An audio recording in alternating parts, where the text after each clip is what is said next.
61 ہجری کربلا تک ہی محدود تھا؟ آج بھی دنیا میں ظلم ہو رہا ہے، مظلوم ہیں، ظالم حکمران آتے ہیں۔ اس قربانی کو کربلا کی ہم کس طرح سے دیکھیں؟ حق و باطل کا وہی معرکہ عہد قدیم، حق و باطل کا وہی معرکہ عہد قدیم، گرم دنیا میں بانداز جدید آج بھی ہے۔ فرق یہ ہے کہ نہیں عزم حسینی ورنہ کربلا آج بھی ہے، فوج یزید آج بھی ہے۔ تو وہ کسی شاعر نے کہا کل یوم عاشورا کل ارض کربلا، ہر دن عاشور کا دن ہے اور ہر زمین زمین کربلا ہے۔ یعنی جو میں نے پہلے کسی آپ ہی کے ساتھ پروگرام میں، اس سے پہلے پروگرام میں یا شاید اسی کے آغاز میں جو آپ سے گزارش کیا تھا کہ موسیٰ و فرعون و شبیر و یزید، ان دو قوت از حیات آید پدید، زند حق از قوت شبیریست، باطل آخر داغ حسرت میریست، کہ یہ حق و باطل کی قوتیں ہر دور میں آپس میں متصادم رہتی ہیں۔ اب اگر یہ کہا جائے کہ اس کا فائدہ کیا ہوا، ظالم حکمران دنیا میں آتے رہے، ان کی سلطنتیں لوگوں پر مسلط رہیں، ظلم و جور و جبر و استبداد کا ماحول اسی طرح سے رہا، اور یہ جو اتنی بڑی قربانی کربلا میں دی گئی، اس کے ثمرات کیا ہیں؟ تو یہ جو ہم کہتے ہیں کہ کربلا مقاصد بعثت انبیاء کی محافظ و امین ہے، تو یہ فرزند رسول نے کربلا میں قربانی پیش کر کے، جیسا کہ میں نے گزارش کیا کہ یزیدی اسلام کو محمدی اسلام سے جدا کر دیا، ایک حد فاصل دونوں کے درمیان قائم کر دی کہ وہ محکمہ خلافت الہیہ کا اس سے جدا ہے۔ رجل شارب الخمر قاتل النفس المحترمہ، یہ جو شراب پیتا ہے، فاسقن جو پبلکلی میجر سنس کا ارتکاب کرتا ہے، یہ خلافت الہیہ کی ورثہ دار نہیں ہو سکتی۔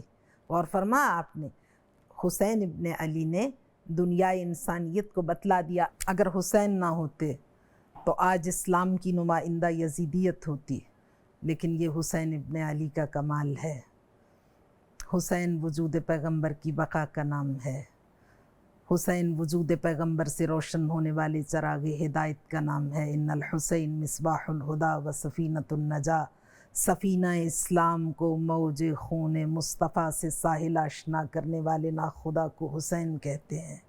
موج خون ناب محمدی کے معجزہ خالدہ کا نام حسین ہے، کشتی نجات کا نام حسین ہے، نجات کے ساحل کا نام حسین ہے۔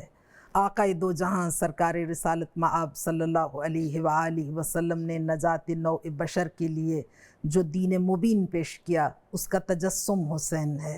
یہ حسین ہے جو اسرار شہادت کے ساتھ ترجمان نبوت ہے، یہ حسین ہے جو سر نو کے سنا تکلم ریز ہے۔ حسین کے وجود مسعود میں رسالت سانس لیتی ہے، حسین کے پیکر میں علی کا معجزہ کراریت جلوہ نما ہوتا ہے۔ اسلام کے دفاعی حصار کا نام حسین ہے۔ تاریخ نے فیصلہ دے دیا، اگر حسین نہ ہوتے تو تاریخ آج علی کو کھو چکی ہوتی۔ اور جیسا کہ میں نے عرض کیا، ایک حد فاصل قائم کر دی یزیدی اسلام اور محمدی اسلام کے درمیان، یزیدی اسلام اور حقیقی اسلام کے درمیان۔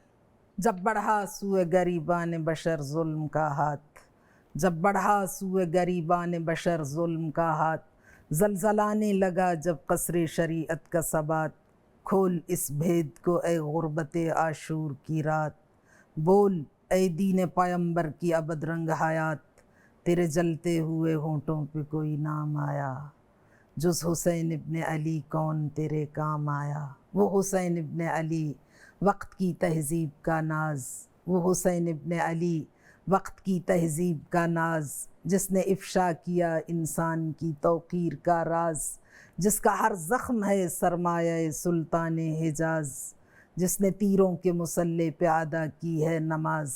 گرم جھونکوں سے جو احوال صبا پوچھتا ہے، گرم جھونکوں سے جو احوال صبا پوچھتا ہے، زیر خنجر بھی جو خالق کی رضا پوچھتا ہے، زیر خنجر بھی جو خالق کی رضا پوچھتا ہے۔ حسین کا کوثر ہدایت کربلا کی پیاس کے ساحل سے رواں ہو کر تشنۂ ہدایت انسانیت کی شاد کامی کے لیے گلی گلی کوچا کوچا میں خانہ معرفت لیے ہوئے ہے. صرف بیداری شرط ہے. کربلا انسانیت کی طلب ہے لیکن بیداری شرط ہے. انسان کو بیدار تو ہو لینے دو. ہر قوم پکارے گی ہمارے ہیں حسین. قومیتوں سے بالاتر ہو کر، مذہب و ملت سے بالاتر ہو کر، جیسا کہ حکیم امت نے کہا کہ جو بھی انصاف طلب اور حریت پسند افراد دنیا میں آئیں گے، طلوع صبح قیامت تک ان کے میر کارواں حسین ابن علی ہوں گے. جو حریت و آزادی کا سبق حسین ابن علی نے دیا سرزمین کربلا میں اپنی قربانی پیش کر کے. خانم صاحبہ، واقعہ کربلا کے بعد ذرائع ابلاغ تو اس دور میں نہیں تھے، لیکن وقت کے ساتھ ساتھ جب یہ خبر لوگوں تک پہنچی کہ نواسۂ رسول امام حسین کو شہید کر دیا گیا ہے، ان کے خانوادے کے ساتھ یہ سلوک کیا گیا ہے، کیا تاثرات تھے لوگوں کے؟ بہت سی تحریکیں اٹھیں واقعہ کربلا کے بعد یزید کے اس ظلم کے ریاکشن میں. اور ایک کتاب میں نے پڑھی تھی کچھ عرصے پہلے، بلکہ میں نے ایک تقریر کی تھی جمال صحابیت در کربلا، جمال خاتمیت در کربلا اور جمال صحابیت در کربلا کے عنوان سے 2 تقاریر کسی ٹی وی چینل کے لیے کی تھی. اس میں نے بیان کیا تھا، وہ سارے مطالب تو میرے ذہن میں نہیں ہیں، کہ صحابہ کرام رضوان اللہ علیہم کی ایک تعداد اس زمانے میں موجود تھی. لیکن پہلی بات تو یہ کہ فاصلے اتنے زیادہ تھے، سفر کی صعوبتیں، اور پھر وہ افراد جو زمانہ نبی کریم صلی اللہ علیہ وآلہ وسلم کو درک کر چکے تھے وہ کوئی جوان افراد نہیں تھے، اور پھر خبر کا ان تک فوراً پہنچنا، قیام عاشورہ سے پہلے کی بات کر رہی ہوں، یہ بہت مشکل امر تھا.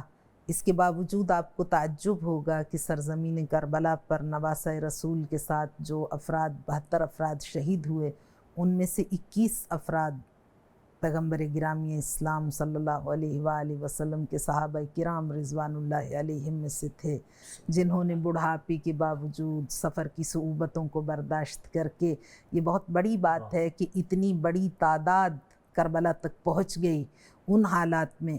اور اس کے بعد کہتے ہیں کہ جب نواسۂ رسول کی شہادت کی خبر پہنچی تو جو اصحاب رسول صلی اللہ علیہ وآلہ وسلم زندہ تھے وہ اپنے گریبان چاک کر کے صحراؤں کی جانب نکل گئے، نوحہ بکا کرتے ہوئے، چونکہ انہوں نے بزم رسالت کو دیکھا تھا، انہوں نے سرکار رسالت مآب صلی اللہ علیہ وآلہ وسلم کے ملکوتی لبوں سے نکلنے والے وہ کلمات جو ان شہزادوں کی شان میں بیان کیے گئے تھے، انہیں وہ مناظر ان کی نگاہوں میں تازہ ہونے لگے جب آقا نامدار ان شہزادوں کو اپنے شانوں پر اٹھائے ہوئے ہیں. اور صحابہ کرام کہتے ہیں نعم الراکب، سواری کتنی اچھی ہے، نعم المرکب، سواری کتنی اچھی ہے.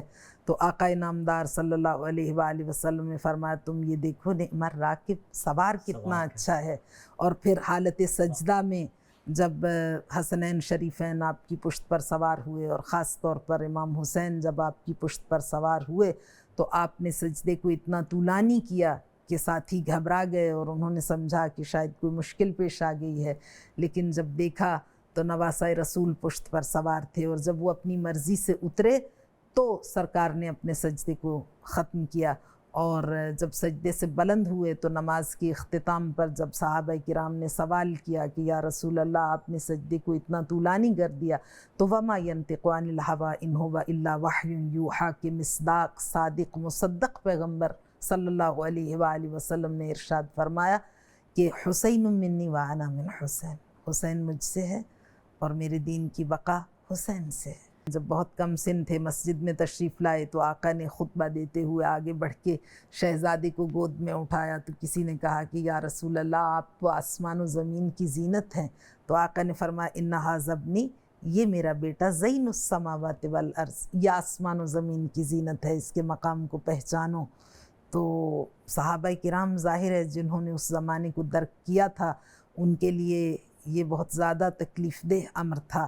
تو واقعہ کربلا کے بعد بہت سی تحریکیں اٹھیں اور قیام عاشورہ کے بعد انتقام کے لیے یزیدی حکومت کو نیست و نابود کرنے کے لیے احتجاج کے طور پر بہت سی تحریکیں، قیام مختار ثقفی، جی ہاں، انہوں نے بھی قیام کیا. سلیمان ابن سرد خزائی نے، بہت سے لوگوں نے قیام کیا، اور بڑی ایک ہیجان انگیز صورتحال پیدا ہوئی واقعہ کربلا کے بعد.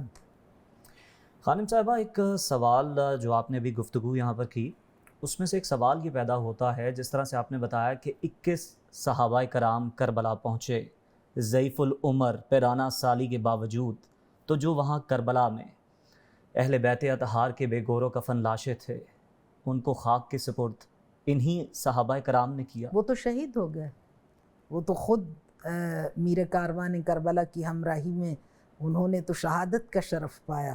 وہاں پہ تو کوئی باقی بچا ہی نہیں جو لاشوں کی تدفین کے عمل کو یقینی بناتا. یہ عمل پھر کس طرح سے مکمل ہوا؟ 13 اور 14 محرم کی درمیانی رات جب ابن زیاد کے سپاہی سرزمین کربلا کو ترک کر کے وہاں سے رخصت ہو گیا، چونکہ دشمن کی دہشت بہت زیادہ تھی، اور جیسا کہ میں نے بیان کیا، یہ کسی اخلاقی و انسانی ضابطے کے خود کو پابند نہیں سمجھتے تھے، انتہائی زیادہ اخلاق سے گری ہوئی. جیسا کہ آپ نے دیکھا واقعہ کربلا میں جو خواتین اور بچوں کے ساتھ، کسی عام گھرانے کے خواتین اور بچے بھی ہوں تو یہ سلوک نہیں کیا جاتا جو انہوں نے خانوادہ رسالت مآب صلی اللہ علیہ وآلہ وسلم کے ساتھ کیا.